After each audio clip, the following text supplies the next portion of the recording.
करोतु कल्याणम् आरोग्यं धनसम्पदः लक्ष्मीः कौस्तुभपारिजातकसुरा धन्वन्तरिश्चन्द्रमा। नमस्कार, आप देख रहे हैं हमारी खास पेशकश आयुष्मान भव। मैं हूं आपके साथ पूजा कविया गोमा। अपने इस खास कार्यक्रम में हम आप तक आयुर्वेद पद्धति के जरिए उपचार के तरीके आपको घर बैठे बताने का प्रयास करते हैं। आज हम बात करने जा रहे हैं बालों के झड़ने की समस्या और गंजेपन की समस्या की। सौंदर्य की दृष्टि से बालों का लंबा, काला और मजबूत होना महत्वपूर्ण है, लेकिन बाल झड़ना, गंजापन होना आम बात हो गई है। इसके कारण रूसी होना, फंगस लगना या फिर सिर में फोड़े फुंसी होना है। लेकिन तनाव और बदली दिनचर्या से भी बाल झड़ते हैं।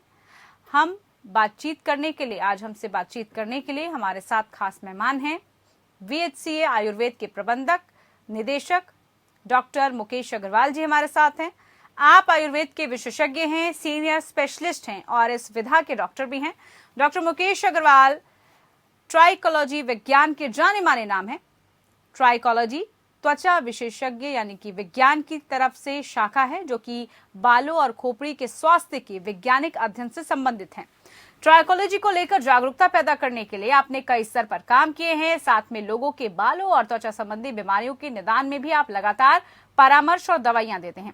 डॉक्टर मुकेश अग्रवाल एक और मकसद से काम करते हैं, वो है आयुर्वेद रिसर्च और आयुर्वेद और मॉडर्न ट्राइकोलॉजी के बारे में विस्तार से लोगों के बीच जागरूकता पैदा करना, जिससे कि लोग बाल और त्वचा संबंधी बीमारियों का आयुर्वेदिक तरीके से इलाज करवा सकते हैं।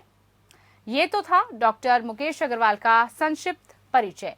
अगर आप भी हमारे साथ इस कार्यक्रम में जुड़ना चाहते हैं, इसका हिस्सा बनना चाहते हैं और बालों की झड़ने की समस्या और गंजेपन के इलाज जानना चाहते हैं, तो आप हमारे साथ इस कार्यक्रम के माध्यम से जुड़ सकते हैं और अपना सवाल कर सकते हैं। फोन लाइंस खोल चुकी हैं, आप इन नंबर्स पे कॉल कर सकते हैं और हमारे साथ जुड़ सकते हैं। करोतु कल्याणम् आरोग्यं धनसम्पदः लक्ष्मीः कौस्तुभपारिजातकसुरा धन्वन्तरिश्चन्द्रमा।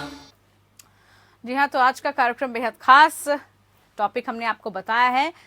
अपने मेहमान का स्वागत कर लेते हैं। हमारे साथ मुकेश अग्रवाल जी जुड़ चुके हैं। बहुत स्वागत है आपका इस कार्यक्रम में।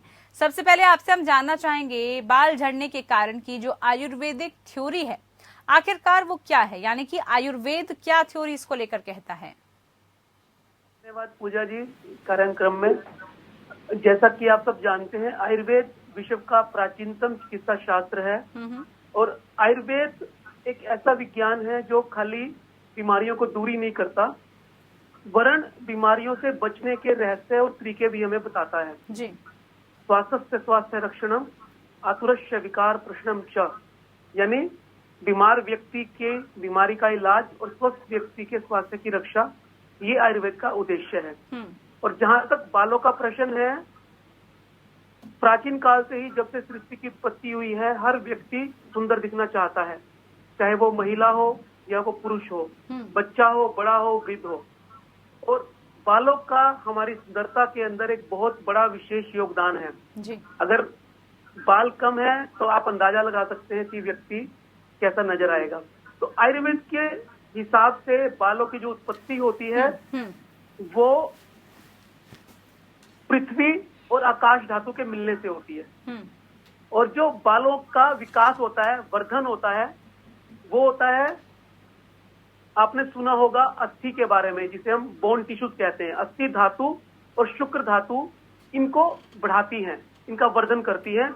आयुर्वेद के अंदर बालों को अस्थि का मल भी कहा जाता है, यानी अस्थि से प्राण लेकर, ऊर्जा लेकर बाल बढ़ते हैं। तो और बाल को आयुर्वेद के अंदर रोम कहा जाता है। एक पूरा का पूरा आयुर्वेद के अंदर विज्ञान है। महर्षि सुश्रुत ने, महर्षि चरक ने, महर्षि वाग्भट ने बालों को सुंदर बनाने के लिए, बालों की बीमारियों से बचाने के लिए बहुत सारे आयुर्वेदिक यौगिक नुस्खों का और जड़ी बूटियों का विवेचन आयुर्वेद के अंदर किया है, बड़ी गहनता के साथ। बिल्कुल, ये तो थी बेसिक जानकारी जो आपने दी है। अगर हम बात करें बालों के झड़ने की, तो सबसे बड़ी समस्या यही है। इसका जो कारण है, जो कॉज है, वो हम डॉक्टर साहब जानना चाहेंगे, क्योंकि आजकल सब लोग इससे बड़े परेशान हैं। जी, यूं तो बालों की बीमारियां बहुत सारे कारणों से होती हैं। सबसे अगर हम मोटे मोटी भाषा में बात करें तो इसको दो कारणों में, ब्रॉड कैटेगरी में करें तो दो कारणों में बांटा जा सकता है। एक कारण होते हैं जेनेटिक, जो हमें माता पिता से गुणसूत्र मिलते हैं, उनकी वजह से बालों की थिनिंग हो जाती है। ये 17-18 साल में जब बच्चा वयस्क होने की तरफ कदम बढ़ाता है, युवा होने की तरफ कदम बढ़ाता है, तो उसमें हार्मोनल चेंजेस होते हैं। तो उन चेंजेस के कारण बालों के अंदर जो थिनिंग होती है तो उसको जेनेटिक हेयर लॉस कहा जाता है। यानी गुणसूत्रों की वजह से, हेरिडिटरी कारणों से, वंशानुगत कारणों से हेयर लॉस कहा जाता है। और दूसरा होता है एनवायरमेंटल फैक्टर्स, हमारी आदतों की वजह से, एनवायरमेंट की वजह से, पोल्यूशन की वजह से, स्ट्रेस की वजह से, अन्य बीमारियों की वजह से बहुत सारी बालों की बीमारियां होती हैं। तो ये दो कारण है मोटे मोटे बाल झड़ने के, एक जेनेटिक और एक हमारे आदतें और एनवायरमेंटल फैक्टर। जी, ये तो दो कारण हुए बाल झड़ने के। अगर बात करें हम डॉक्टर साहब, बाल कमजोर हो रहे हैं, इसके लक्षण क्या हैं? जी, अगर हम बाल कमजोर होने की बात करें तो उससे पहले कि हम बाल कमजोर कैसे होते हैं, मैं ये इस बात पे आऊं, मैं आपको बालों के जीवन चक्र के बारे में बताना चाहूंगा। जैसे एक व्यक्ति का जीवन चक्र के अंदर पहले बचपन आता है, फिर जवानी आती है, फिर बुढ़ापा आता है, ऐसे ही बालों का भी एक जीवन चक्र होता है। उस जीवन चक्र के दौरान बाल अलग अलग 3 अवस्थाओं से गुजरता है, जिसे बालों के फेजेस कहा जाता है। डिफरेंट 3 फेजेस होते हैं। पहला होता है एनाजन, जिसे ग्रोथ फेज कहते हैं, दूसरा होता है कैटाजन, और तीसरा होता है टेलोजन, जिसे हम शेडिंग फेज कहते हैं। ये बाल का बुढ़ापा भी कहा जाता है। जब बाल इस फेज में आता है तो बाल झड़ जाता है, और एक व्यक्ति के बाल 3 से 5 साल तक इन तीनों फेज में रहते हैं। 3 साल का फेज होता है एनाजन फेज, ग्रोथ फेज, जिसमें बाल बढ़ता है। 1 महीने का फेज होता है कैटाजन, और लगभग 3 महीने का फेज होता है टेलोजन। जब बाल झड़ने की अवस्था में आता है तो टेलोजन फेज में आ जाता है जी। और जब बाल झड़ता है तो फिर दोबारा से एनाजन फेज में चला जाता है। इस तरह से बालों को 20 से 25 साइकिल मिलते हैं हर बाल को, ठीक है। और जब बाल टेलोजन फेज में होता है तो बाल पतला हो जाता है। आपका प्रश्न था कि बाल कमजोर क्यों होते हैं जी। जब बाल इस फेज में आते हैं तो वो कमजोर हो जाते हैं और बाल झड़ जाता है।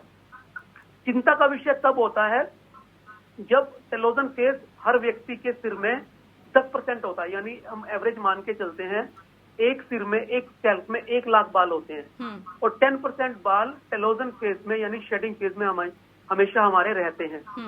तो लगभग 10,000 बाल हमारे हमेशा इस फेज के अंदर होते हैं।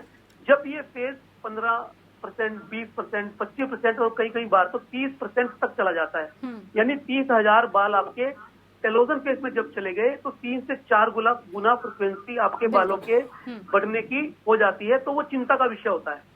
वैसे तो 2 से 3 महीने में ये फेज अपने आप ही, ये सेल्फ लिमिटिंग होता है और अपने आप ही रिकवर हो जाता है जी। लेकिन कई बार हमें दवाइयों का और अन्य थेरेपीज का सहारा लेना पड़ता है। ठीक है, एक कॉलर हमारे साथ जुड़े हुए हैं योगराज गुड़गांव से। योगराज जी नमस्कार, क्या सवाल पूछना चाहते हैं आप बताइए। नमस्कार मैडम जी। मैं पूछना चाहता हूँ डॉक्टर साहब से, जैसे सिर के तेल लगाते हैं तो सिर्फ आग से आ जाते हैं बाल, आपकी आवाज थोड़ी क्लियर नहीं आ पा रही है, शायद नेटवर्क इशू आ रहा है। एक बार फिर से दोहराइए सवाल अपना। योगराज जी कार्यक्रम में जुड़े हुए हैं तो पूछिए सवाल। चलिए फिर से कोशिश कीजिएगा। नेटवर्क क्षेत्र में आकर हम चाहते हैं दर्शक बात करें ताकि जो आपका अहम सवाल है, आप कीमती समय देते हैं, वो सवाल जरा हम तक सही तरीके से पहुंच पाए। हम बढ़ते हैं आगे डॉक्टर साहब, और भी जो कॉलर्स आएंगे उनसे पूछते रहेंगे। डॉक्टर मुकेश ये बताइए, आपकी खान पीन की जो हम बात करते हैं, क्या बाल झड़ने का खान पीन से भी संबंध है? क्या उससे संबंध हो सकता है? बिल्कुल संबंध है। बहुत अच्छा प्रश्न आपने किया है, क्योंकि हमारा शरीर जो है, हमारे जैसा हम खाना खाते हैं, जैसा हम भोजन लेते हैं, उसी के अनुसार बनता है। जैसा अन्न होता है वैसा ही मन होता है और वैसा ही शरीर होता है। तो यदि आपका भोजन संतुलित नहीं है, हमारे भोजन के अंदर प्रोटीन, विटामिन, मिनरल्स, कार्बोहाइड्रेट सारे के सारे अगर संतुलित मात्रा में होंगे तो हमारे शरीर के साथ साथ हमारे बाल भी अच्छे होंगे।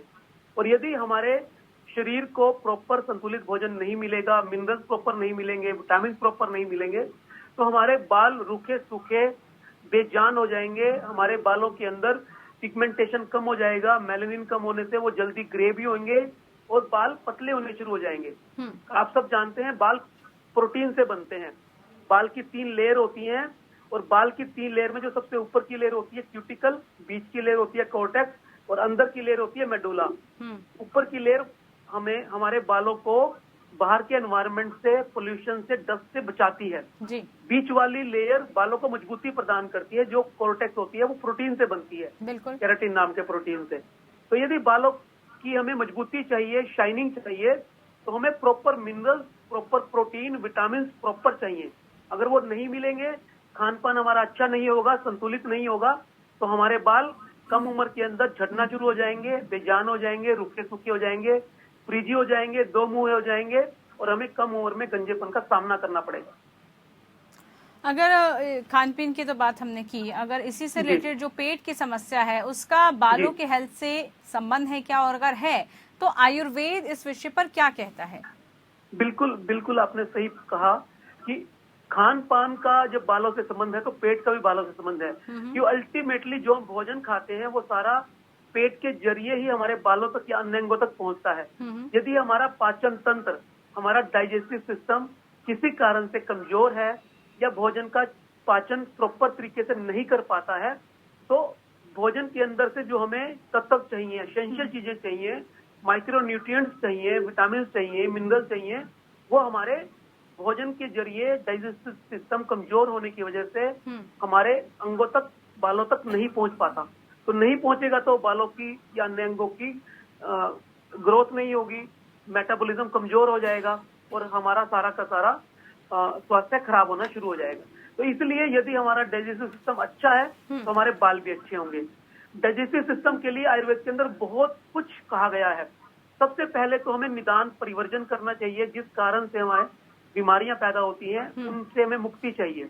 आयुर्वेद के अंदर बालों की जो बीमारियां हैं वो पित्तजन्य कही जाती हैं, चाहे वो बालों का झड़ना है, चाहे वो बालों का सफेद होना है या बालों का पतला होना है, उसका कहीं ना कहीं पित्त से संबंध होता है। पित्त का संबंध होता है अग्नि के साथ। हमारे शरीर के अंदर 13 किस्म की अग्नियां होती हैं।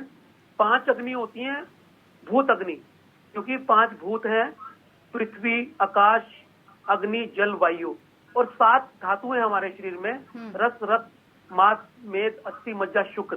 तो 7 धातु अग्नि होती है और 13वीं अग्नि होती है हमारे पेट की अग्नि, जिसे हम जठराग्नि कहते हैं। तो ये अगर ये 13 अग्नियां प्रॉपर तरीके से काम करती हैं तो हमारा चयापचय अच्छा होता है, डाइजेस्टिव सिस्टम अच्छा होता है और हमें जो हम खाते हैं वो प्रॉपर पच जाता है, चयापचय सही हो जाता है।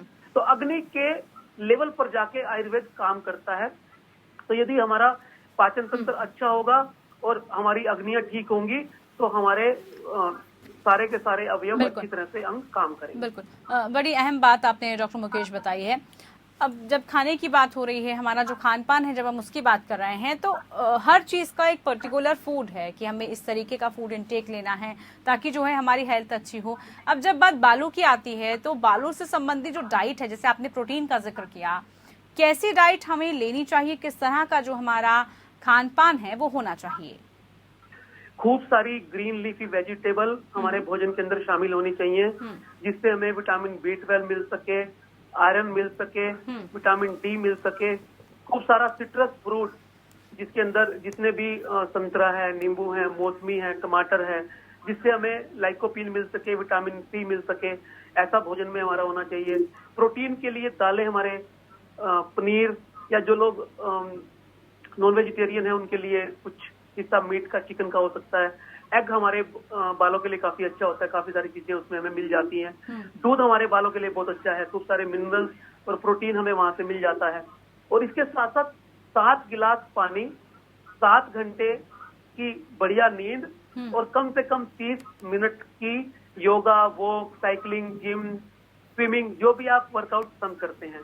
तो ये कुछ चीजें ऐसी हैं, अगर आप इनका नियमित आप अपने जीवन में, दिनचर्या में पालन करेंगे, आयुर्वेद के सिद्धांतों का अपने जीवन के अंदर उनको अपनाएंगे, तो आपके बाल के साथ साथ आपका पूरा स्वास्थ्य अच्छा रहेगा। ठीक है, एक कॉलर हमारे साथ डॉक्टर मुकेश जुड़े हैं, विक्रांत हमारे साथ जुड़े हैं हरियाणा से। विक्रांत जी, बहुत स्वागत है कार्यक्रम में। क्या सवाल पूछना चाहते हैं डॉक्टर साहब से, बताइए। हाँ जी मैम, मैं ये पूछना चाहता हूँ डॉक्टर साहब से कि जैसे हमारी फैमिली में किसी को भी हेयर लॉस की प्रॉब्लम नहीं है, एक गंजापन नहीं आ रहा है, लेकिन मेरे बहुत तेजी से बाल झड़ रहे हैं। ये जेनेटिक है या क्या इश्यू हो सकता है, बस ये पूछना चाहता हूँ मैं डॉक्टर साहब से। विक्रांत जी, अगर आपके बाल झड़ रहे हैं और फैमिली में किसी को नहीं है दूर दूर तक, तो हो सकता है कि ये जेनेटिक ना हो, क्योंकि जेनेटिक में आपको इमीडिएट फैमिली में या 2-3 लैख के अंदर भी आपको नजर आता है।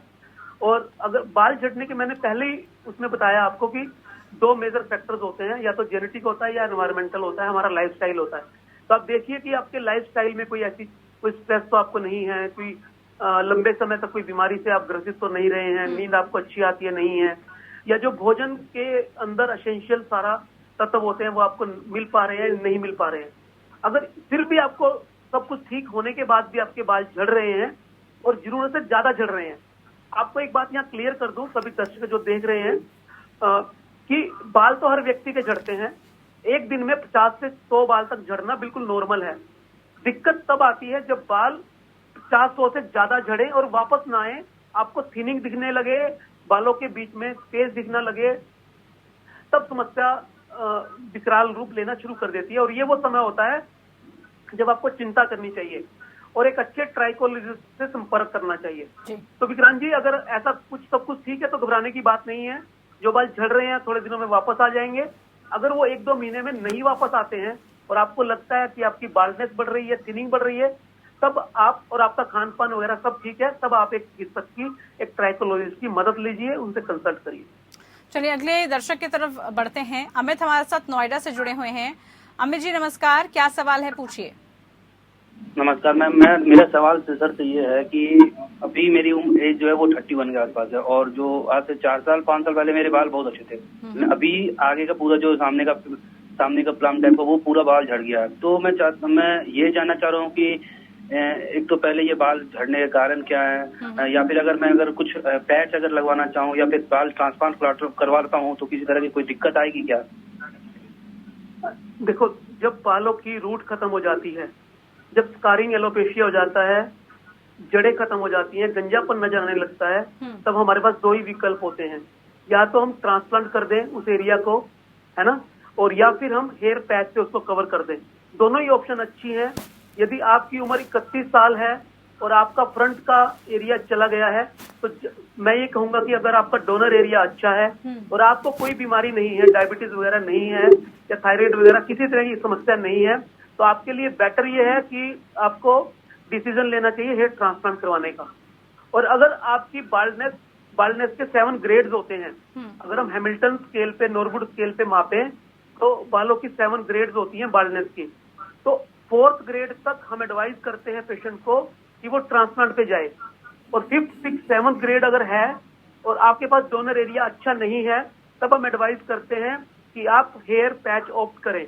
तो दोनों ऑप्शन अच्छी हैं, डिपेंड करता है आपकी एज पे, आपके डोनर एरिया पे, और आपको कोई अन्य शरीर के अंदर तकलीफ या बीमारी तो नहीं है, और इस तरह के जो फैक्टर्स हैं उन सब पे डिपेंड करता है। तो दोनों ही विकल्प अच्छे हैं। डॉक्टर मुकेश, अब एक जो बेसिक सवाल सबके जहन में आता है कि देखभाल हमें कैसे करनी है बालों की रोजमर्रा की जिंदगी में। आजकल हम देख रहे हैं कि पोल्यूशन से हम घिरे हुए हैं और लाइफस्टाइल कितना चेंज हो गया। तो उस लाइफस्टाइल के मद्देनजर हम जो बेसिक तरीके से बहुत ही जिसे कहते हैं कि अपनी बालों की देखभाल कर सकें, वो कैसे? कुछ बातें ऐसी हैं जो अगर आप ध्यान रखेंगे तो आप बालों की हेल्थ को मेंटेन अच्छी तरह कर पाएंगे। सबसे पहला तो आप ये है कि अगर आपकी स्कैल्प ड्राई है तो बालों में ऑयलिंग जरूर करें। और यदि आपकी स्कैल्प ऑयली है, ऑयल ज्यादा बनता है, आपको मुहांसों की शिकायत है, स्कैल्प में भी फुंसी होती है, इचिंग होती है, और आपकी स्कैल्प ऑयली है, तो आप बिल्कुल भी ऑयल मत लगाइए। लोगों में एक बहुत गलत धारणा होती है कि ऑयल बालों के लिए अच्छा होता है। ऑयल सिर्फ उन्हीं बालों के लिए अच्छा होता है जिनको ऑयल कम बनता हो, जिनके ड्राई हेयर हो। यदि आपके ऑयली हेयर है तो ऑयल आपको नुकसान करेगा। पहली बात आपने ये ध्यान रखनी है। दूसरा, बालों की हाइजीन आपको प्रॉपर रखनी है। आपको नियमित बालों को शैम्पू करना है। यदि आप महिला हैं तो हफ्ते में 2 से 3 बार यदि आप बाल लंबे रखती हैं, छोटे रखती हैं तो डेली आप वॉश करें। और अगर आप पुरुष हैं और आप बाल छोटे रखते हैं तो हफ्ते में 7 दिन यानी डेली आपको अपने बाल धोने हैं। यदि आप बाल लंबे रखते हैं तो हफ्ते में 2 से 3 बाल आपको कम से कम धोने हैं। और सर्दियों में भी यही रूटीन आपने फॉलो करना है। दूसरा, अब सर्दियां शुरू होने वाली है, नॉर्थ इंडिया में बहुत ज्यादा ठंड होती है। एक लोगों के अंदर बहुत गलत आदत होती है कि सर्दी से बचने के लिए या अच्छा महसूस करने के लिए वो बहुत ज्यादा गर्म पानी से स्नान करते हैं और बालों को भी बहुत गर्म पानी से धोते हैं। बालों के लिए पहले ही हमारे सर्दियों में बाल ड्राई हो जाते हैं, ड्राई एयर की वजह से। ऊपर से हम गर्म पानी से अगर बाल धोएंगे तो और ज्यादा ड्राई हो जाएंगे। ड्राई डैंड्रफ की समस्या सर्दियों में इसी कारण से होती है। तो आप बहुत ज्यादा गर्म पानी इस्तेमाल ना करें। और कंघी, तीसरी बात जो बहुत इंपॉर्टेंट है, आप कंघी आप ऐसी इस्तेमाल करें जिनके व्हाइट टूथ हो, बीच बीच में से गैप ज्यादा हो कंघी में, और शार्प एंड ना हो। जो कंघी के दांत हैं, टूथ हैं, वो शार्प ना हो, राउंडेड हो, क्योंकि वो आपके बालों में बहुत ज्यादा नुकसान कर सकते हैं।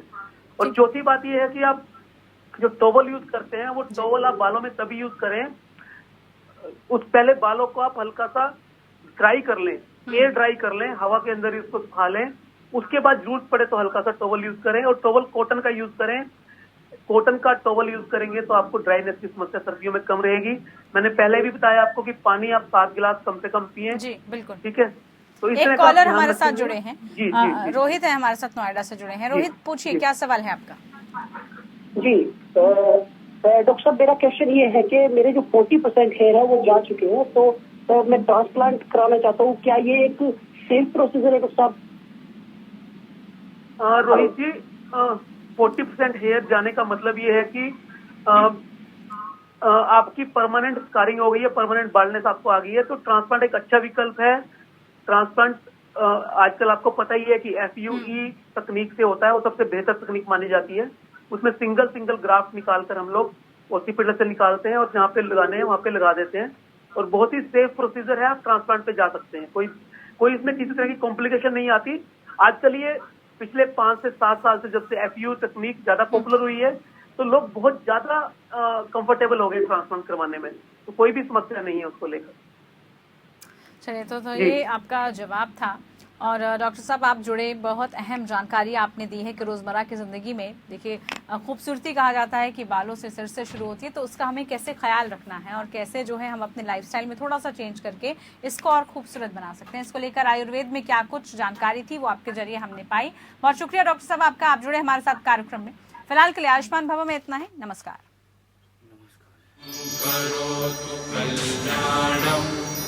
आरोग्यं धनसम्पदः लक्ष्मीः कौस्तुभपारिजातकसुरा धन्वन्तरिश्चन्द्रमा।